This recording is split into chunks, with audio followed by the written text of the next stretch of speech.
La Regione assumerà centinaia di nuovi medici per far fronte ad una carenza storica che si fa sentire in Veneto come nel resto d'Italia. Colpa di un quadro di programmazione nazionale sbagliata, sostengono a Palazzo Balbi, con meno borse di specializzazione rispetto al numero annuo di laureati e con un cammino di studi molto più lungo rispetto ad altri stati europei. Ma garantire i livelli essenziali di assistenza è un obbligo costituzionale al quale la Regione non intende sottrarsi, dice Zaia, e allora il Veneto fa da solo attraverso l'approvazione in giunta di 2 delibere forti che potrebbero fare da apripista anche a livello nazionale. Quanti medici assumerà la Regione Veneto?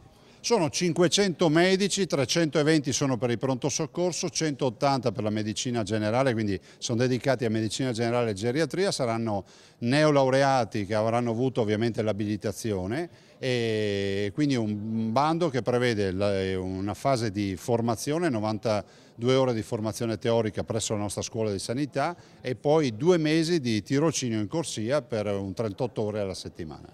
Le nuove assunzioni avvengono dopo diversi tentativi di rinforzare gli organici per le vie tradizionali, a cominciare dai numerosi concorsi avviati da Azienda Zero, che però in molti casi hanno visto un'adesione anche di molto inferiore rispetto ai fabbisogni segnalati dai direttori generali delle ULSS. Quali sono le tempistiche dell'assunzione?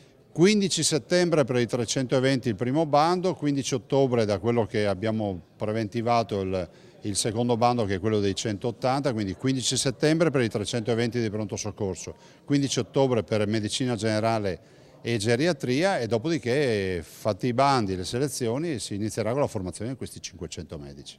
È un provvedimento che non ha precedenti in Italia, che potrebbe anche fare giurisprudenza.